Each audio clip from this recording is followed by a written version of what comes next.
For 100 guineas, she would make you a major. The Duke of York's own army had a price list, and it was kept by a stonemason's runaway wife in a house on Gloucester Place. Her name was Mary Ann Clarke. She sold rank in the king's army from the top of her dressing table, and the king's son signed whatever she put before him and never asked how the names got there. That folded slip would one day pull him down from the head of the army. It would cost Mary Ann Clarke a great deal more. The banknotes were counted out onto the glass, laid between the hairpins and a little pot of rouge. A folded commission slid across to meet them. "That makes you a major by Friday," she said, and did not look up. And the Duke slept on that night and knew nothing of the sum, and would sign the paper in the morning because she asked him to.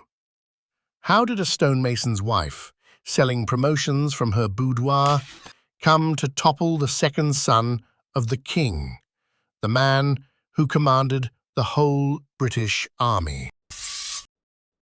It began at a supper table in 1803. She came in on the arm of a man who owned the lease on her lodgings. The room was gold and candle smoke, and too many officers in scarlet. Mary Ann was 27 that winter, and dressed above her means, in a gown she had not paid for and might never pay for, and she knew the whole table could smell the debt on her. So she did the only thing that had ever served her. She was funny. A colonel across the cloth said something dull about the price of horses. She answered it. The table laughed. She answered the next thing too, quicker, and the laugh came again. And by the third course, the dull colonel had stopped talking altogether, and the man at the head of the table was watching her over the rim of his glass. He was heavy, florid, easy in the way that only the very high-born are easy. He wore his coat like a man who had never once wondered whether he was welcome. This was Frederick, Duke of York and Albany, second son of George III, and Commander-in-Chief of the Army of Great Britain. He had a wife in the country, a Prussian princess with a passion for small dogs, whom he saw as seldom as duty allowed. She was a stonemason's wife. He commanded 200,000 men. "You are wicked, madam," the Duke said to her. It was the first thing he ever said to her. "I am poor, your Royal Highness," Mary Ann said. "It comes to nearly the same thing, and it is a great deal cheaper to be witty than to be good." He laughed at that. He laughed like a man who was rarely surprised and had forgotten how much he liked it. The rest of the table went quiet, the way a room goes quiet when it understands, all at once, what it is watching. She had been born over a tradesman's shop in the city. Her father printed and set type, and died when she was small. She married a stonemason called Clarke at 16, because he asked, and because it was a roof, and she left him in 1802 when the roof fell in and the creditors came, and the marriage was worth less than the plaster on the walls. She had learned, in the leaving, exactly what a woman without money was worth in London, which was nothing unless she could make herself worth looking at. The Duke of York looked at her for a long time. He called on her 3 days later. He did not send a card first. Men of his rank did not need to send a card. He stood in her cramped, hired parlor with his hat in his hand and filled the whole small room. And he told her, plainly, that he would take a house for her. A proper house. She would want for nothing. He said it the way another man might offer to fetch a cab, as a small kindness, easily within his gift. "I keep my own accounts," she told him. "I should like that understood." "You shall keep whatever you please," said the Duke. That was the first promise he made her. There would be many, and he meant every one at the moment of making it. And that was precisely the trouble with him. The house was 18 Gloucester Place, in Marylebone, and it was a world she had only ever seen from the pavement. There were 3 carriages in the mews, and 10 horses to draw them. There were near 20 servants under the roof, in livery she chose herself, and a cook who had trained in the kitchen of an earl. There was plate on the sideboard, heavy enough to bend a footman's arm, and wine in the cellar laid down before she was born, and £1,000 a year settled on her by the Duke's own word for the running of it all. 1,000 a year. She said the figure over to herself sometimes, alone, the way a child says a word until it stops meaning anything. The trouble was that the Duke's word and the Duke's money did not always travel together. The 1,000 was promised. It was not always paid. It came late, or it came short, or it came in a note from an equerry regretting a delay. And the tradesmen of Marylebone did not take regret in place of coin. Betsy Cutler counted the plate every Friday. She was Mary Ann's maid, 24, sharp as a pin and twice as useful, and she counted the silver against the day it would have to be quietly sent to be pawned and quietly redeemed before it was missed. She knew every caller who came to the door and every caller who left by it, and she held her tongue about all of them for a consideration. In the small back room, Miss Ann Loveday sat over the household books by candle each evening, and the books would not balance. She was 29, the companion, the one who kept the accounts and the delicate letters, and she had a neat hand and a longer memory than was safe. The butcher was owed. The coachmaker was owed for the newest of the 3 carriages. The wine merchant had written twice, the second time less politely. "He will pay, miss," Betsy said one evening, meaning the Duke. "He will pay something," said Miss Loveday, and drew a line under a column that did not add to what it should. Into this house, in the second winter, came Reuben Colfax. He was 46, a licensed army agent, which was an honest and legal trade. Agents bought and sold the king's commissions the way other men bought and sold land. This was no secret and no crime. A young man who wished to be an ensign paid the going rate through the horse guards, and when he wished to rise to lieutenant, he paid the difference, and captaincies and majorities and colonelcies all had their published prices, and the whole army was a ladder a gentleman climbed with a full purse. Everyone knew it. Parliament knew it. It was simply how the thing was done. Colfax knew it better than most. He also knew that the published price was not the only price, and that a word in a warm ear could move a name up a list faster than any bank draft. He took tea with Mary Ann in the good drawing-room. He admired the carriages. He admired her. Then he set his cup down. "There is a gentleman of my acquaintance," Colfax said, "a most deserving officer who has waited a very long time for a step he has more than earned. He is not a rich man, but he is a grateful one." He turned his cup a quarter turn on its saucer. "He would be exceedingly grateful, madam, if a certain name were merely mentioned, over supper, to one who might remember it kindly, no more than that." Mary Ann looked at the fire. She did not say yes. She did not say no. She said that Mr. Colfax must have more tea, and rang the bell, and Betsy came, and the conversation was about the weather until he left. The allowance did not come in March. It did not come in April either. A note came instead, in the equerry's hand, regretting a delay owing to matters at the horse guards. Miss Loveday read it twice and put it in the drawer with the others. The wine merchant's man stood on the step of 18 Gloucester Place for the better part of an hour, and would not go until he had a promise in writing. And Betsy gave him one, in Mary Ann's name, because someone had to. Then, on a wet Tuesday, the creditor came who could not be turned away. He knocked. It was a hard, flat, unhurried knock, the knock of a man who has knocked at grander doors than this and been paid at all of them.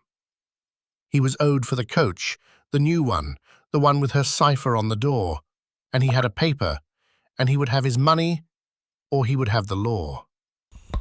Betsy stood in the hall with her back very straight and did not open the door at once.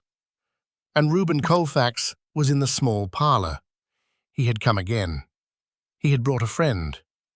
Major Gideon Strickland was 43, weathered, careful with his words, a man who had been passed over twice and did not mean to be passed over a third time. He wanted a lieutenant colonelcy. He had the regulation price ready and something over the regulation price. And he had it in banknotes because banknotes ask no questions. The Major understands, said Colfax gently, that these things move slowly through the ordinary channels, and that they can move less slowly. He did not say how. He did not need to. The knock came again from the front of the house, flat and patient, while he spoke. Strickland set the money on the little table. He counted it himself, aloud, softly, the way a careful man does. Some hundreds of pounds, more than the coachmaker was owed. Rather more. Mary Ann looked at the notes on the table. She looked at the door of the parlour, beyond which Betsy was still holding the front door shut, with her voice alone. She reached up and touched one of the hairpins in her hair, turned it, set it straight. Then she took it out altogether and laid it down on the cloth and drew a sheet of paper toward her. She wrote the name, Gideon Strickland, Lieutenant Colonel. In her own hand, in her own ink, the pen scratching once where it caught on the paper. She folded the slip, and she took the money, and she said, "There, it is a small thing to ask over supper. He denies me nothing when he is comfortable." Colfax smiled. The creditor at the front door was paid that same afternoon, from the top of the pile, and went away, and the coach, with her cipher on the door, stayed in the mews. Some days later, the London Gazette carried the promotions of the week, set in its close official type, the King's own record of the King's own army. And there, among the names, correct in every particular, exactly as she had written it out between the hairpins on a wet Tuesday, Major Gideon Strickland to be Lieutenant Colonel. Mary Ann read the line by the window in the morning light. Betsy watched her read it. Neither of them said anything for a moment. She had found the thing that would keep the house. A word in a warm bed was worth more than 1,000 a year, and it came when she called it, and there was no note from any equerry regretting a delay. She had a price list now, though she did not yet call it that, and it lived where she could reach it, between the hairpins and the little pot of rouge. She did not yet know whether it would raise her or bury her. She only knew that the allowance had failed her, and this had not, and that a woman who has been poor does not walk away from the one thing that pays. She set the Gazette down on the dressing table, on the glass, where the money had been counted. Over in Whitehall, at the Horse Guards, the second son of the king was losing a battle with his own accounts. The room was large and cold, and smelled of coal smoke and ink, and the wet wool of a coat that had been out in the rain. Papers covered the great desk in drifts. Returns from regiments, requisitions, the endless paper of an army, and under them, where he kept trying not to look at them, his own bills. The Duke of York stood at the window with his back to the man who had come to talk to him about money, and watched the rain fall on the parade ground. "The interest alone, Your Royal Highness," the man of business said, and stopped, because there was no polite end to that sentence. "Yes," said the Duke, "the interest alone." He was a big man, going heavy, 40 and looking more, and he owed sums that would have bought a county. He owed his wine merchant and his tailor and his jeweler and men whose names he had forgotten. He owed on houses he no longer used. The king, his father, paid some of it from time to time, with a lecture folded inside the draft, and the lecture cost the duke more than the money.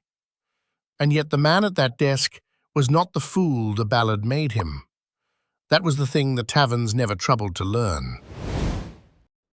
He had taken an army that was a shambles and had made it something a soldier could respect. He had set real examinations, where before a boy became an officer by the depth of his father's purse and nothing else. He had put his weight behind a new college for the training of officers. He had gone after the oldest and softest abuses, the colonels who drew pay for regiments that existed mostly on paper, the officers who were commissioned in the cradle. He worked. He read the returns. He knew the strength of every regiment on the establishment, and he had dragged the whole rotten machine a long way towards something that could fight the French. He simply could not do the same for his own accounts. There, the great reformer had no discipline at all. There is the matter of the establishment at Gloucester Place, the man of business went on, carefully. The annual sum. It is some quarters in arrear. If economies are wanted, sir, that is a place a saving might be found. She is a clever woman. She manages. The Duke turned from the window. She manages, he agreed. Something crossed his face and was gone. Let it stand over. She will contrive. She always contrives. He said it lightly, the way he said most things, and he reached for the next paper on the desk, which was a list of promotions for his signature. He dipped the pen. He signed. He signed the way a man signs who has signed 10,000 such papers, without reading down the column, trusting the office to have got it right, trusting the recommendations that had come up through the proper hands. Strickland's name had been on such a list. So had others by now. He did not know that. He did not ask whose warm word had put them there. That was the whole of his cruelty, and it was not cruelty at all. It was a great man who never carried ready money and never asked what became of the names he signed, because a part of him had decided long ago that it was better not to know. Not knowing was easy. Not knowing let him be fond of her with a clear enough conscience. He was fond of her. That much was true, and it would stay true even after everything, which was one of the sadder facts in the whole business. He signed the last of the list and pushed it away and asked for his horse. At Gloucester Place, the business did not wait on the Duke's conscience. It ran. Reuben Colfax kept a corner table at Farrow's coffee house near Charing Cross, and there he did the part of the work that could not be done in a lady's drawing room. Officers came to him there. He quoted them rates the way a dealer quotes horses, low and even, over the noise of the room, never writing a figure down. A lieutenancy, through the regular office, runs to £550, he told one of them, a florid captain who wanted a step for his son. That is the king's price, and there is no arguing it. But the regular office is slow, sir, and there are 40 men ahead of your boy, and some of them will die of old age before their turn. Now, a word in the right quarter. He turned his coffee cup a quarter turn on its saucer, a habit of his. A word in the right quarter, and your boy's name rises. Call it 150 guineas over the regulation for the convenience. Paid to me. I see to the rest.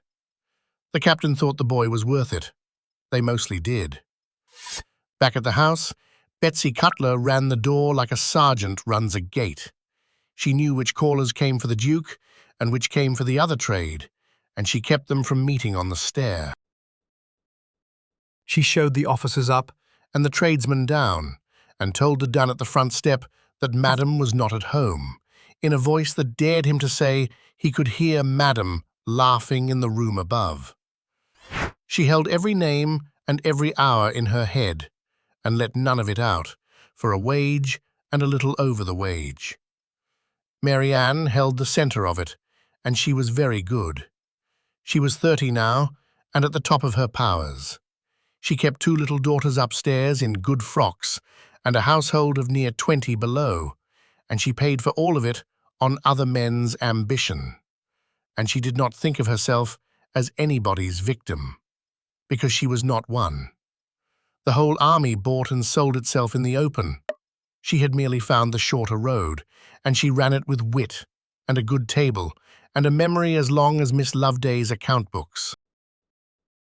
The price list still sat on the dressing-table where she could reach it, between the hairpins and the little pot of rouge, a folded thing that had kept the coach in the mews and the butcher from the door. Then, on an afternoon in the second week, Betsy showed up a boy. He was 19 and looked younger.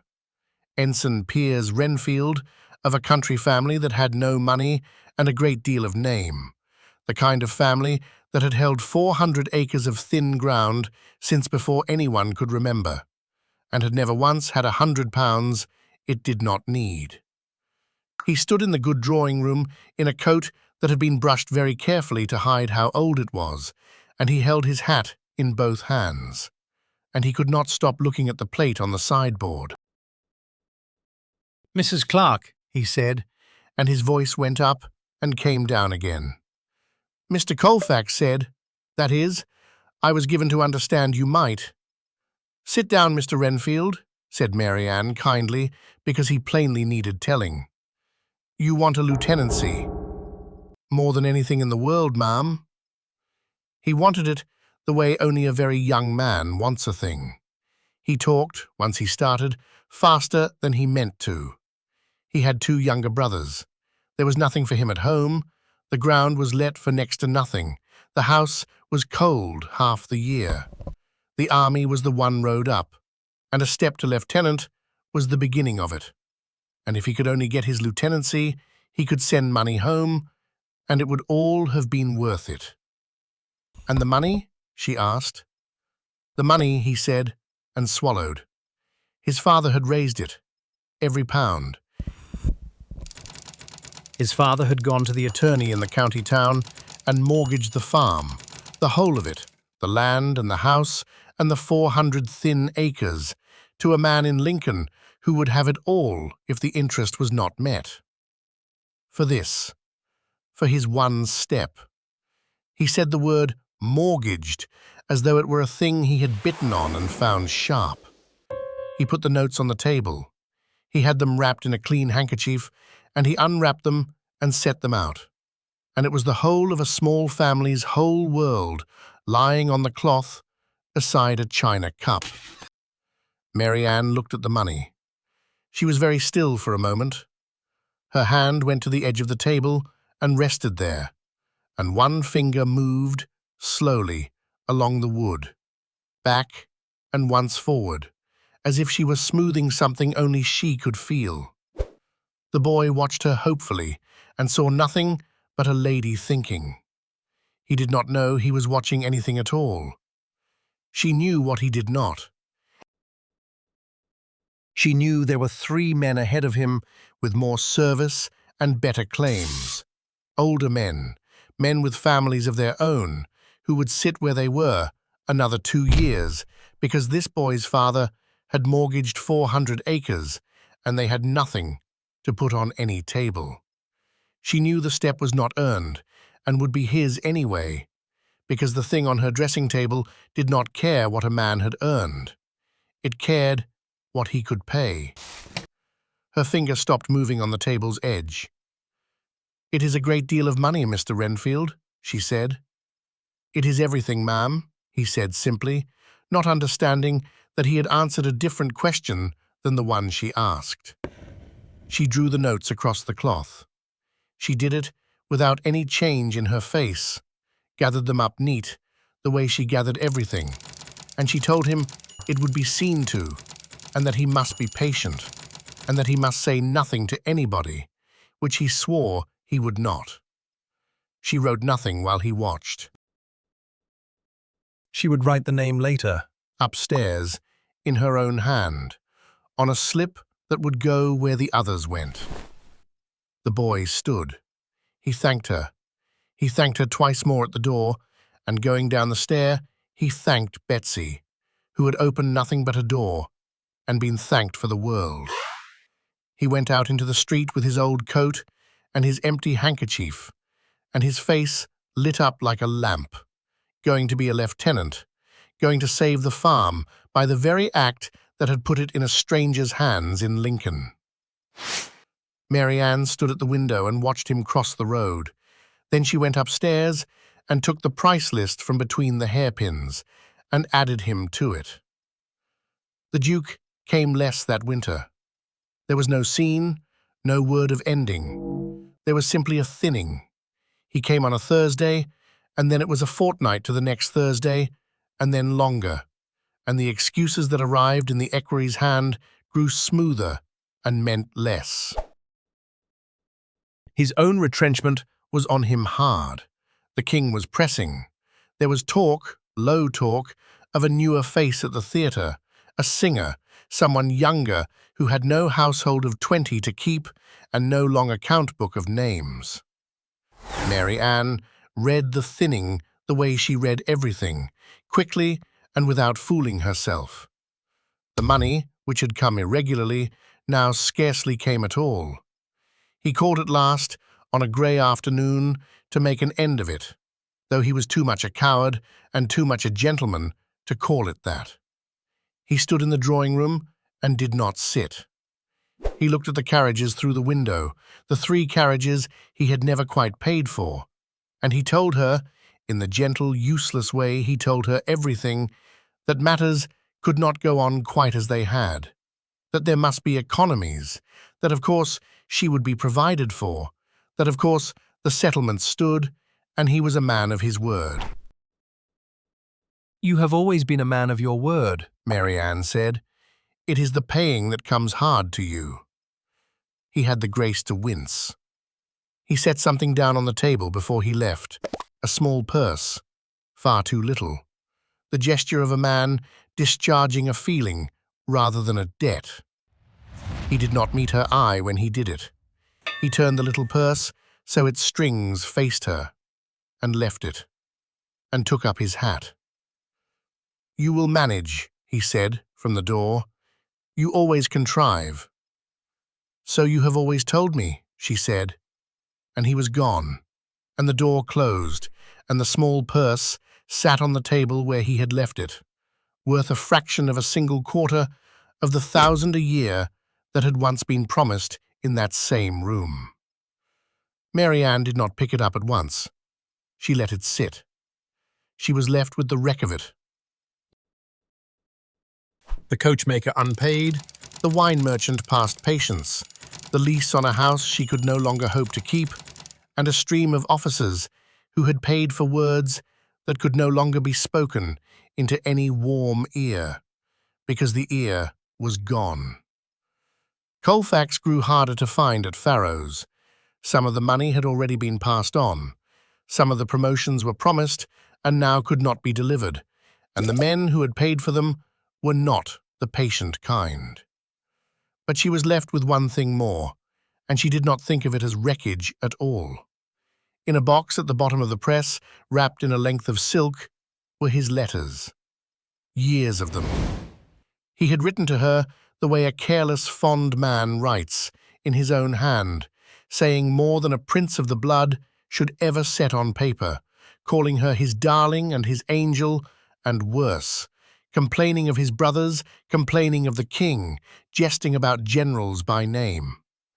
He had told her, more than once, laughing, to burn them. She had said she would. She had not. She took the box out that evening and untied the silk and read one, near a candle, and something in her settled that had been loose since the door closed. Here was the truth of it, she thought. A man might tire of a woman and let her allowance lapse and leave a purse on a table like a tip for a servant. But a man in his own hand, on his own paper, was a different sort of debtor. He had left her poor. He had also, without ever meaning to, left her holding a great deal of him. She retied the silk slowly. She believed, sitting there, that she held the strong end of the rope. She read her own ruin as a hand of cards not yet played, and she was calm, and she was wrong, and she did not know she was wrong. 10 days later, a man she did not know began asking questions about the house on Gloucester Place. Not about her, about the promotions, about a name in the Gazette that had risen past better men, and who had spoken for it, and to whom the money had gone. Betsy heard of it first. From a footman 2 doors down, and brought it to her mistress, white about the mouth.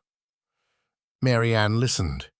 She looked for a moment toward the dressing table, where the folded slip still sat between the hairpins and the little pot of rouge, the thing that had raised her, the thing she had thought was hers to hold. For the first time, the ground moved under her, very slightly, the way a floor moves in a house built on made ground. She did not feel it for what it was. She thought it was a creditor's trick, or an officer's spite, a thing to be managed by Friday. She smoothed her skirt and told Betsy to find out the man's name. She still believed the letters made her safe. The man's name was Colonel Gwilym Lloyd Wardle, and he was a member of Parliament, and he did not come to Gloucester Place to threaten her. He came to court her. He came in a good plain coat, A soldier's bearing gone a little soft with the commons, and he sat in the good drawing-room where the officers had once sat, and he talked about the public good. He talked well. There were abuses in the army, he said, corruptions that reached very high, higher than any honest Englishman could stomach, and the country was crying out for a man brave enough to name them on the floor of the House. He looked at her when he said, brave. He had a way of making a listener feel enlisted. I mean to bring charges, Mrs. Clarke, he said, against the Commander-in-Chief himself, against the Duke of York. Mary Ann poured the tea. She let him talk. She had learned long ago that men who came wanting something told you everything if you only let the pot go cold. And this man wanted a great deal. He wanted the names. He wanted the dates. He wanted the slips in her own hand, and, though he came to it gently, circling twice before he set it on the table, he wanted the letters. Without her, he had rumour and a grievance.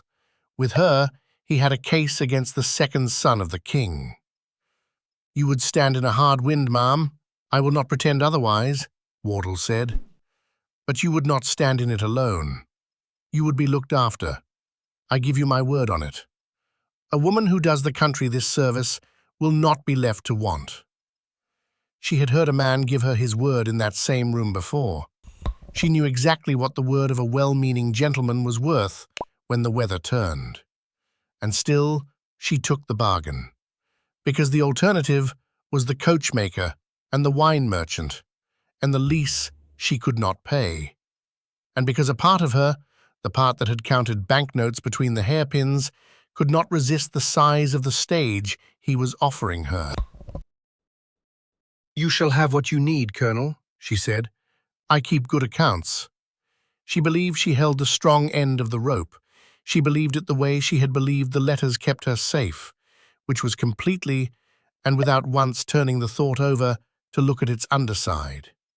She went upstairs that evening and took the box from the bottom of the press and untied the silk, and she began, in her good, clear hand, to make a list of what she had, and what it was worth, and to whom.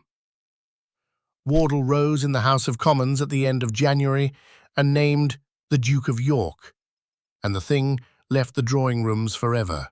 The charge was corruption. That the Commander-in-Chief of the British Army had let his mistress sell commissions and promotions, army rank, the King's own gift, for money from a house in Marylebone, while he signed the papers that made it good. It was laid on the floor of the house against the king's own son, and the house could not look away from it, and did not want to. A committee of the whole house would hear the evidence. The witnesses would be examined at the bar, and the first witness, the witness on whom the whole enormous business stood or fell, was a stonemason's runaway wife. She was called in February 1809. The House of Commons was not built to hold what came to hear her. Members packed the benches to the walls and stood 3 deep behind them. Peers came down from their own house to fold themselves into any corner they could beg. The galleries were crammed with every man who could pull a string to get a place. The reporters sharpened their pencils. It was cold in the great room, February cold, and the breath of 500 men hung under the roof, and the candles guttered in it, and the whole close press of the most powerful chamber in the kingdom leaned forward to look at one woman standing alone at the bar. She came in on Betsy's arm and left it at the door, and walked the last of it by herself. She was 33 or thereabouts, And she was dressed with great care in something pale and very plain, nothing a man could point at and call gaudy. She did not look at the benches.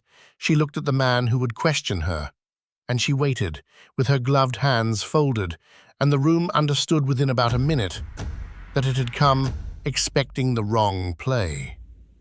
They had come to watch a fallen woman shrink. She did not shrink. She stood at the bar of the House of Commons as though she had taken it for the season. The examination began soft and turned hard, and the hard part was given in the main to Mr. Edward Marlowe, King's Counsel, 52 and very able, whose whole task was not to prove her a liar because she was not lying, but to make the House unable to believe a word out of such a mouth. He went at her character. It was the only ground he had. You are a woman. Marlowe said, who has lived, shall we say, under the protection of a series of gentlemen. I have, sir, said Mary Ann. And you are a gentleman who has taken a series of fees. We are both of us in a way of business, and neither of us, I think, works for nothing. The laugh went round the house before the members could stop themselves. Marlowe waited it out. You kept these men's money. I kept a house on their account, sir, and a very good table. They dined at it. I do not recall you refusing your dinner when you knew whose it was. I have never dined at your expense, madam. No, she said, pleasant as tea, you have only cross-examined at it. The public pays you either way. They laughed again, and this time some of them did not trouble to hide that they were laughing on her side, and Marlowe felt the room move under him and changed his ground. He tried to catch her in the dates. She had the dates. He tried to catch her in the sums. She had the sums, or she had a clean answer for why she had not, and the answer landed. He put it to her plainly at last, meaning to shock the house back to its senses, that she was a woman of no character, selling the secrets of the man who had kept her. I am selling nothing today, sir, she said. I was subpoenaed. If character is what the house wants, it may weigh mine against the character of a man who signed what he did not read, and took what he did not ask about, and let a woman carry the whole of it alone when the wind changed. I am here. I notice he is not. That went into the room like cold water. The Duke was not at the bar. The Duke would never stand at the bar. That was the shape of the whole thing, laid bare in a sentence by a stonemason's daughter, and the reporters wrote it down word for word, and it was in every paper by the next morning. Then they brought in the letters. They were his, in his own hand, and there was no denying the hand, and they were read out under that roof where all the world could hear. a prince of the blood, the second son of the King of England, in his own careless ink. He had written to her as darling and as his sweetest angel. He had grumbled about his brothers on paper. He had made a slighting joke about a general by name. He had complained, a son of the king, about the king.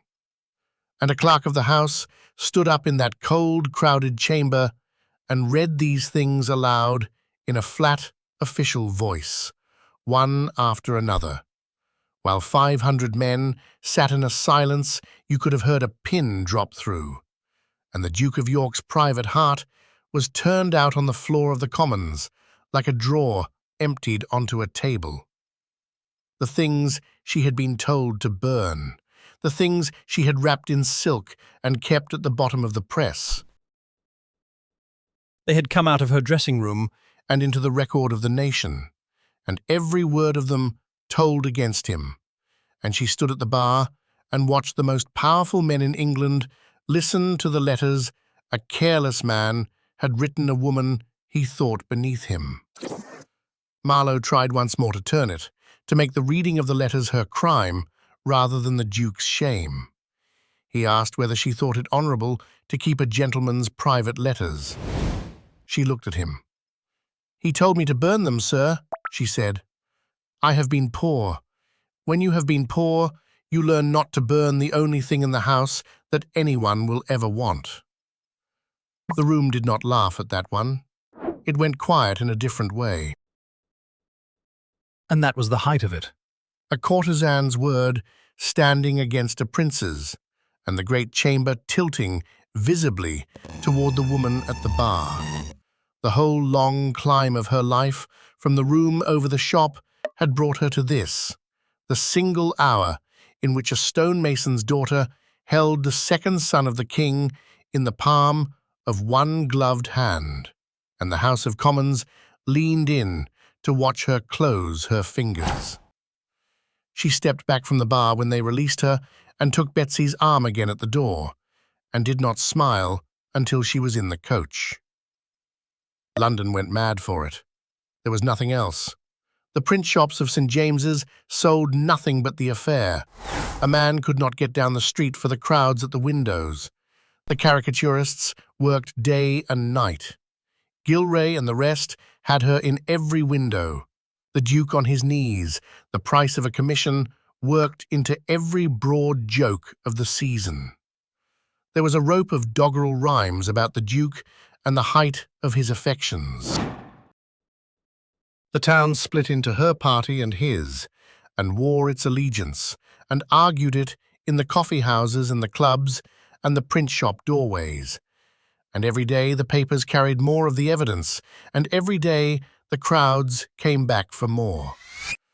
The debate ran on in the Commons, week into week, and at the end of it there would be a division, a vote, on the conduct of the Commander-in-Chief of the British Army, the King's own son, decided by the counted voices of the House. His whole command hung on it. Whether he could keep the army he had spent 15 years reforming, whether the second son of the king would stand or be pulled down by what had come out of a house in Gloucester Place, would be settled by men walking through one door or the other. The clock on it ran louder every day. And in that same stretch of days, while the town cheered her, the ground she stood on began to give. For Marlowe and the Duke's friends had found the only road left to them, and they took it hard. They could not prove her false. The letters were real, the promotions were real, the names in her hand were real. So they set out to prove her worthless. Not wrong, worthless. A woman who had sold her body and now sold her prince's letters. A blackmailer in a pale plain gown. A creature whose word might be true and was still not fit to bring down a son of the king. It was said in the House and printed in the friendly papers that whatever the Duke had done, look what she was. That a witness the members had pitied in the box was a witness those same members would cross the street to avoid at home. The very letters that had made her powerful were held up now as the proof of what she was: a keeper of other men's secrets, for sale. She had thought the letters were her armor. They were beginning to look, in the friendly papers, like the mark of her trade. Wardle was already a little further from her than he had been. His word that she would be looked after had been given warmly in a drawing-room, and warm words in drawing-rooms were a currency she knew the true value of. He was a public man now, cheered in the streets as the scourge of corruption, and a public man, cheered in the streets, has a great deal to lose by standing too close to the woman whose testimony has begun to smell, in the wrong company, of blackmail. The night before the division, London held its breath. The benches would fill in the morning, and the members would be counted through the doors, and the fate of the commander-in-chief would have a number on it by the following dark. Mary Ann sat at Gloucester Place, among the wreck of the grand borrowed life. The plate mostly gone now, the carriages spoken for, and she was at once the most talked-of woman in England, and a woman with almost nothing left. And she did not yet know which of those two women she would be when the House had finished counting. She had won every hour in that box. She could not yet see that winning the box and winning the verdict of the town were not the same thing at all, and that a woman could be believed by 500 men and forgiven by none of them. The candle burned down. Somewhere across the dark city, the members were writing their letters and counting their friends, and the folded slips in her own hand and the letters in his, the whole private paper of 2 lives, lay now in the hands of the nation, waiting for the morning and the count. The House waited with the city. It was late in the winter, and the great rooms of 18 Gloucester Place were cold, because there was one fire lit now, and it was in the small back parlour, and Mary Ann and Betsy Cutler sat by it and waited for the word that all of London was waiting for. The plate was gone from the sideboard. The good candlesticks were gone, and the wine, and 2 of the 3 carriages, and the bare places on the walls showed pale where pictures had hung. The house was a grand thing with its pockets turned out. Betsy kept getting up to look from the window into the dark street. "They will be at it yet," Mary Ann said. "A house of 500 men does not make up its mind before its supper." "You are very calm, ma'am." "I have been to the theatre before," she said. "One waits for the last act, whether one is calm or not." The word came up from the street, the way all her news came now, in stages, carried by a footman who had it from a man who had it from a man who had run from Westminster. The first of it was only noise. The House was still sitting. Then the House was dividing. Then, an hour on, the boy came up the stairs 2 at a time and stood in the doorway with his hat in his hand, and his face full of a thing he did not know how to say, and he said, "The Duke was cleared." Mary Ann did not move for a moment. "Cleared," she said. The numbers followed, as numbers do, a little behind the noise. 278 members had held that the Commander-in-Chief's own hands were clean of it. 196 had held that they were not. The charge that he himself had known of the trade and taken his share of it was not carried, and the second son of the king walked out of it an innocent man by the counting of the House. 196. She turned that number over, for a man could be acquitted by a number like that and be finished by it in the same breath. And within days, the thing worked itself out exactly so. The minority was too large to live with. The letters read out in his own hand were too fresh. He could not sit at the head of the army with the better part of 200 members on the record calling him corrupt. And so, to spare the king, his father, and the government the sight of it, he gave the command up himself. In March of 1809, The Duke of York resigned as Commander-in-Chief of the British Army. Mary Ann heard that part 2 days later, and by then it had stopped being able to surprise her. She had aimed at the second son of the king. She had hit him square in the open before the whole nation, and he was cleared, and he was unseated, both at once, and neither half of it was a thing she could put in her hand and call her own. She sat by the one fire, with a cup of tea gone cold beside her, and a slip of paper between her fingers, an old one, a name in her own clear hand, from a year when the house was full, and she turned it over and over and did not read it. The fire burned low. Betsy asked twice whether she should build it up. Mary Ann did not answer, and after a while the maid let it die. The town that had worn her colours in February had found a fresh face to look at by the summer. That was the whole trade of the town. It cheered, and it forgot far faster than anyone it had cheered could believe. The drawing-room at Gloucester Place, which had been a press of scarlet coats and clever men, thinned, week by week, to a caller or two, then to none worth the naming. And the ones who came now were not officers. A creditor she had turned from the door in her grand days came back up the step, quite easy, hat in hand, because there was no warm ear to buy any longer, and no reason on earth to be afraid of her. He was very civil about the coach. Wardle she could not reach at all. There was a note she sent him in the spring about the promise made so warmly in that room that she would be looked after, that a woman who did the country this service would not be left to want. The note was not answered. There was a door, once, that she was told he was not behind, and she knew from the man's face that he was.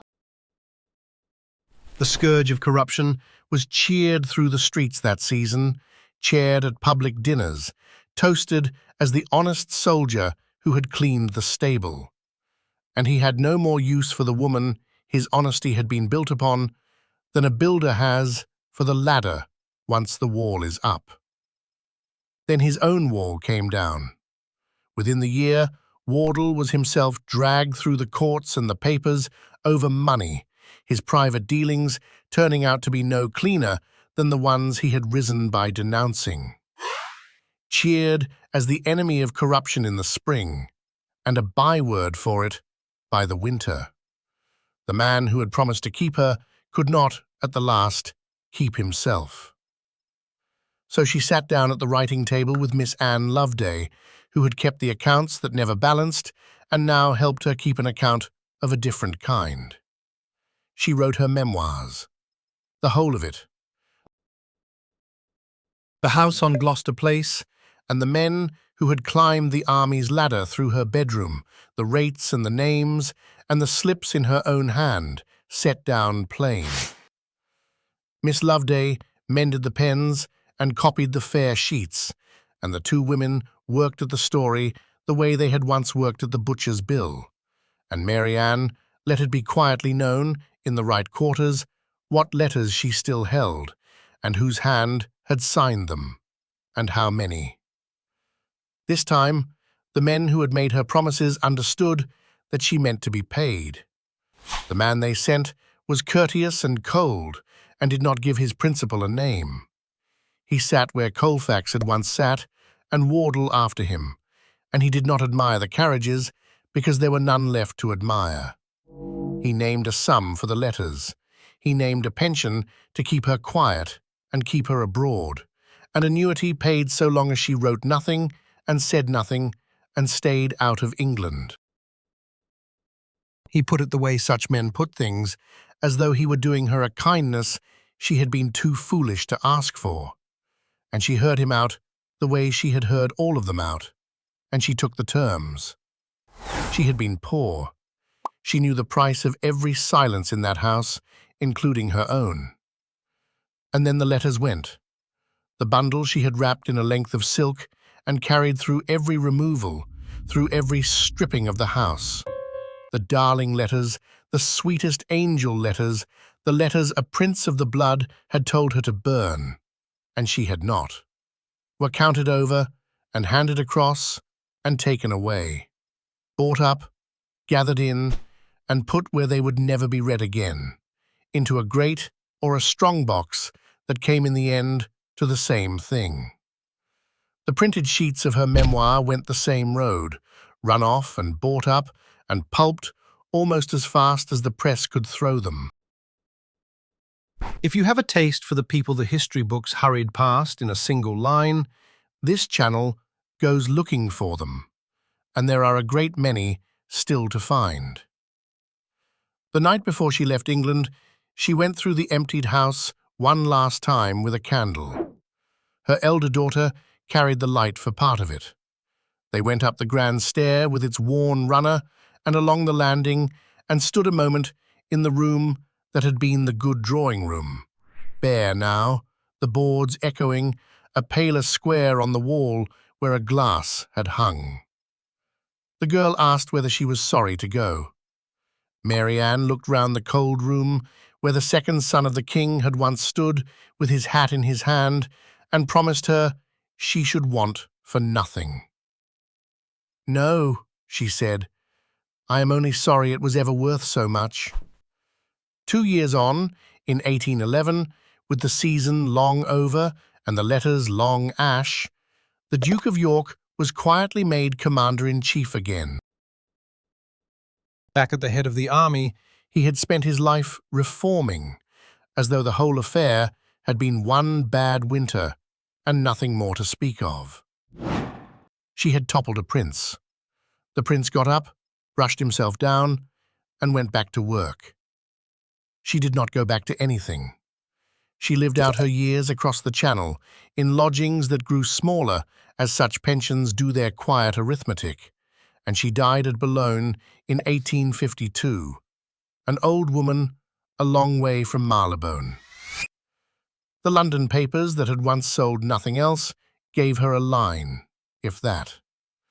So it is worth going back, at the finish, to the small square of glass where the whole of it began.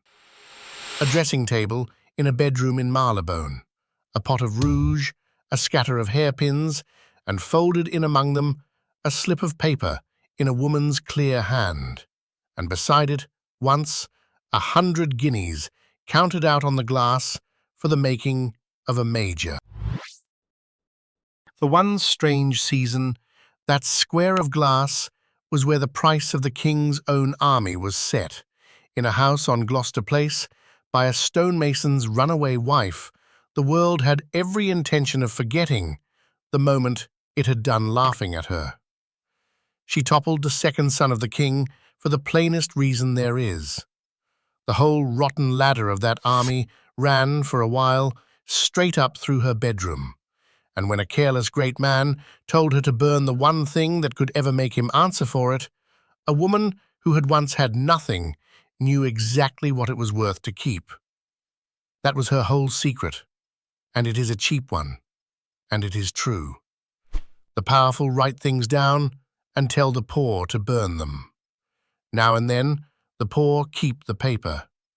They tidied her out of the history books, and it did not quite take.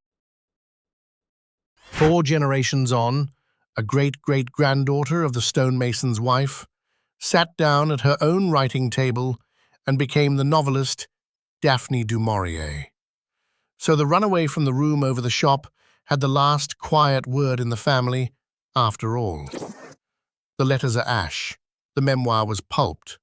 The Duke went back to his army, and the town went back to its dinners.